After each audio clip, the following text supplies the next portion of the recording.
ತರಗತಿ 1 ವಿಷಯ ಗಣಿತ ಅಧ್ಯಾಯ 27 31 ರಿಂದ 40ರವರೆಗೆ ಪರಿಚಯ ಮತ್ತು ಬರವಣಿಗೆ 31 ರಿಂದ 40ರವರೆಗೆ ಪರಿಚಯ ಮತ್ತು ಬರವಣಿಗೆ ಮಕ್ಕಳೇ, ಕಳೆದ ಬಾರಿ ನಾವು 21 ರಿಂದ 30ರವರೆಗೆ ಸಂಖ್ಯೆಗಳನ್ನು ಕಲಿತಿದ್ದೇವೆ.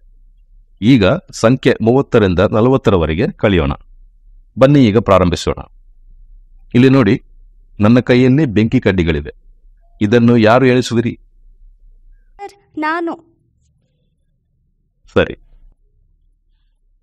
1 2 3 4 5 6 7 8 9 10 11 12 13 14 15 16 17 18 19 20 21 22 23 24 25 26 27 28 29 30 31.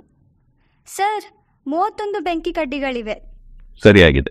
ಈ ಕಡ್ಡಿಗಳಿಂದ 10ರ ಗುಂಪು ಮಾಡಬಹುದಾ ಹೇಳಿ? ಹೌದು ಸರ್, ಇಲ್ಲಿ ನೋಡಿ, ನಾನು 10 ಬೆಂಕಿ ಕಡ್ಡಿಗಳಂತೆ 3 ಗುಂಪುಗಳನ್ನು ಮಾಡಿದ್ದೇನೆ. ಮತ್ತೆ 1 ಬೆಂಕಿ ಕಡ್ಡಿ ಉಳಿದಿದೆ. Very good. 10ಗಳನ್ನು ಹೇಗೆ ಬರೆಯುವುದು ಅನ್ನೋದು ನಾನೀಗಾಗಲೇ ಕಲಿತಿದ್ದೆ. ಈಗ 31ರಲ್ಲಿ ಎಷ್ಟು 10ಗಳಿವೆ ಹೇಳಿ ನೋಡೋಣ. ಸರ್, 3 10ಗಳು. ಸರಿಯಾಗಿದೆ. ಹಾಗಾದರೆ ನಾನು 10ರ ಜಾಗದಲ್ಲಿ 3ಅನ್ನು ಬರೆಯುತ್ತೇನೆ. ಎಷ್ಟು ಕಡ್ಡಿಗಳಿವೆ? ಸರ್, ಬಿಡಿ ಕಡ್ಡಿ ಒಂದೇ. ಸರಿಯಾಗಿದೆ. ಹಾಗಾದರೆ ಬಿಡಿ ಭಾಗದಲ್ಲಿ ನಾನು 1ಅನ್ನು ಬರೆಯುವೆ. ಹಾಗಾದರೆ ಮಕ್ಕಳೇ, 30 ಮತ್ತು 1 ಕೂಡಿದರೆ 31 ಆಗುತ್ತೆ. ಅಥವಾ 3 10ಗಳು ಮತ್ತೆ 1 ಬಿಡಿ ಸೇರಿ 31 ಆಗುತ್ತೆ. ಹಾಗೆ 31ಅನ್ನು ಬರೆಯುವ ರೀತಿ 31 3 1. ಇದೇ ರೀತಿ 40ರವರೆಗೆ ಸಂಖ್ಯೆಗಳನ್ನು ಬರೆಯಬಹುದು. 31 32 33 34 35 36 37 38 39 40. ಇಲ್ಲಿ ನೋಡಿ, ನಾನು ಬೆಂಕಿ ಕಡ್ಡಿಗಳನ್ನು 10ರಂತೆ 3 ಗುಂಪು ಮಾಡಿ ಒಂದು ಬಿಡಿ ಇಟ್ಟಿದ್ದೇನೆ. ಇವು 31 ಆಯಿತು. ಇದಕ್ಕೆ ಮತ್ತೊಂದು ಬೆಂಕಿ ಕಡ್ಡಿ ಸೇರಿಸ್ತೇನೆ. ಈಗ 32 ಬೆಂಕಿ ಕಡ್ಡಿಗಳಾದವು. ಹಾಗಾದರೆ 30 ಮತ್ತು 3 ಕೂಡಿದರೆ 33 ಆಗುತ್ತೆ ಅಂತ ಹೇಳಬಹುದು. ಇದೇ ರೀತಿಯಲ್ಲಿ ಒಂದೊಂದು ಕಡ್ಡಿಗಳನ್ನು ಸೇರಿಸಿ ಇದು ನಮಗೆ 10 ಮತ್ತು ಬಿಡಿ ಇವನ್ನು ಗುರುತಿಸಲು ಸಹಾಯ ಮಾಡುತ್ತೆ. ಮಕ್ಕಳೇ, ಈ ಚಾರ್ಟ್ ಅನ್ನು ನೋಡಿ, ನಾನು ಇಲ್ಲಿಂದ ಓದುತ್ತೆ.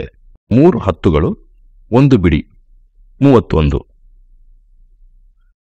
3 10ಗಳು, 2 ಬಿಡಿಗಳು 32. 3 10ಗಳು, 3 ಬಿಡಿಗಳು 33. 3 10ಗಳು, 4 ಬಿಡಿಗಳು 34.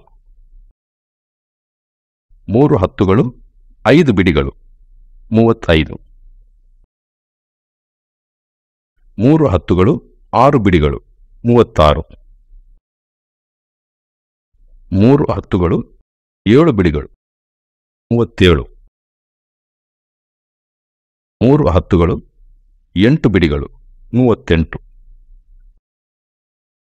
3 10ಗಳು, 9 ಬಿಡಿಗಳು 39. 4 10ಗಳು, ಶೂನ್ಯ ಬಿಡಿ 40.